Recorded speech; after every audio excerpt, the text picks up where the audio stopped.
Hi students, in this video I will solve a numerical related to revaluation account numerical number 33 page number 181. In this numerical there are two partners K. Karahe and Aslam.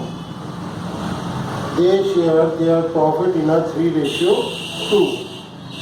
Balance sheet is given and adjustment is given. इस numerical में दो partner हैं करारे और असलम। उनकी balance sheet दी हुई है और उसके साथ उसके एडजस्टमेंट भी दिए हुए हैं। जैसा कि मैंने रिवॉल्यूशन अकाउंट के प्रोफार्मा में बताया था कि हमें सिर्फ अगर किसी एसेट की या लायबिलिटी की वैल्यू इंक्रीज होती है या डिक्रीज होती है तो सिर्फ हमें उसी को इसमें क्या करना होता है, शो करना होता है।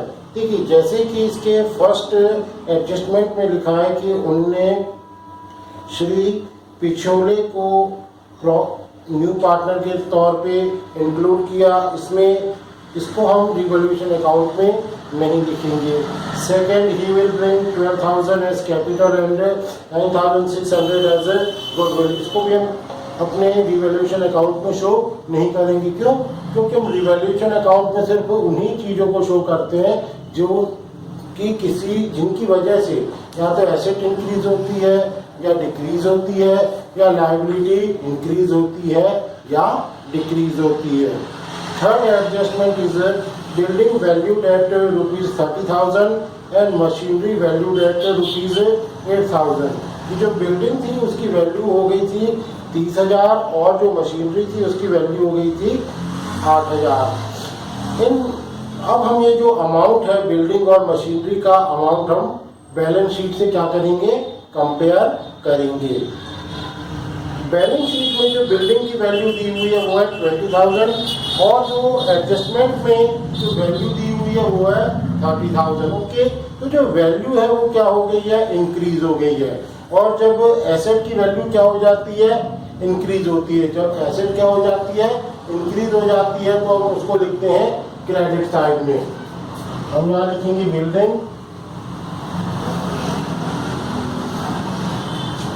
30,000 माइनस 20,000 10,000।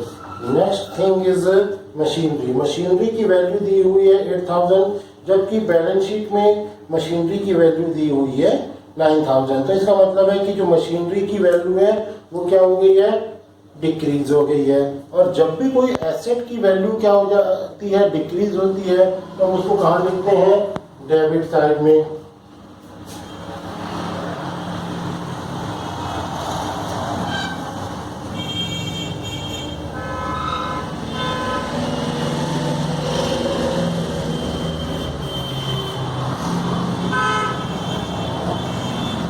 नेक्स्ट है bad debts are decrease by 2,000।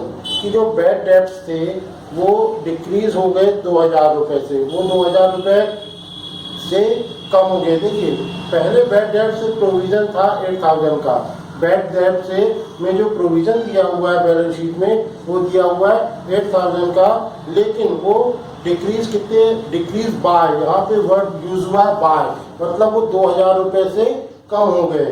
तो जो बैड डेब्ट्स अगर हमारे क्या होते हैं, डिक्रीज होते हैं, तो वो हमारे लिए बेनिफिट होता है, तो हम उसको यहाँ शो करते हैं क्रेडिट में।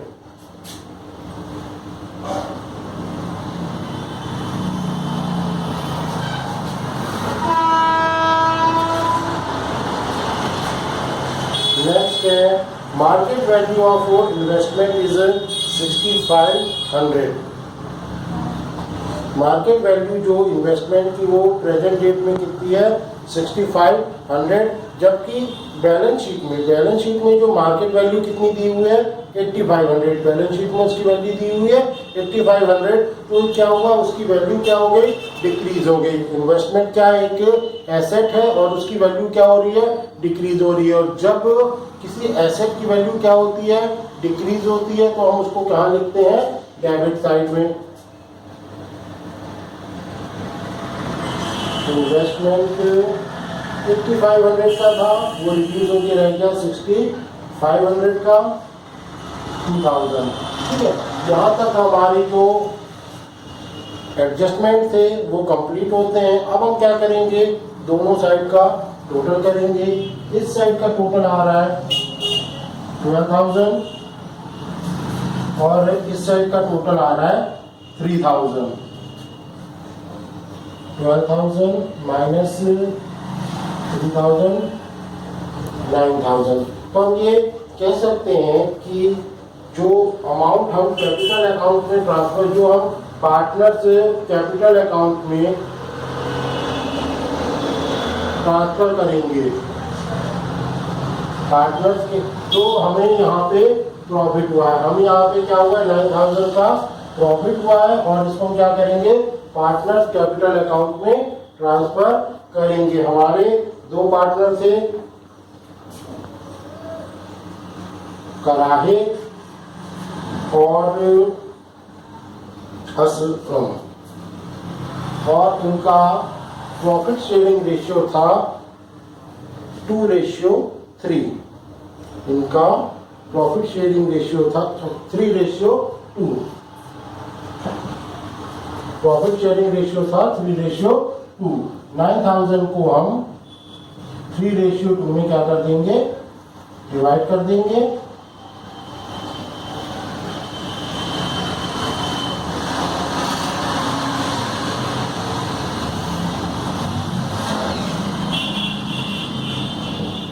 इस तरीके से हमारा जो रिवॉल्यूशन अकाउंट है वो क्या होता है, कंप्लीट होता है। रिवॉल्यूशन अकाउंट में हम क्या करेंगे, एडजस्टमेंट को ध्यान देंगे। अगर किसी एसेट या लायबिलिटी की वैल्यू इंक्रीज या डिक्रीज होती है तभी हम उसको लिखेंगे, और उसको लिखने के बाद हम क्या करेंगे, दोनों साइड का टोटल करेंगे और जो डिफरेंस होगा, अगर वो क्रेडिट का टोटल ज़्यादा है तो हमें प्रॉफिट होगा, वो हम पार्टनर्स के कैपिटल अकाउंट में ट्रांसफर कर देंगे, और अगर डेबिट का टोटल ज़्यादा है तो लॉस होगा, उसको भी हम क्या करेंगे, पार्टनर्स की कैपिटल अकाउंट में ट्रांसफर कर देंगे।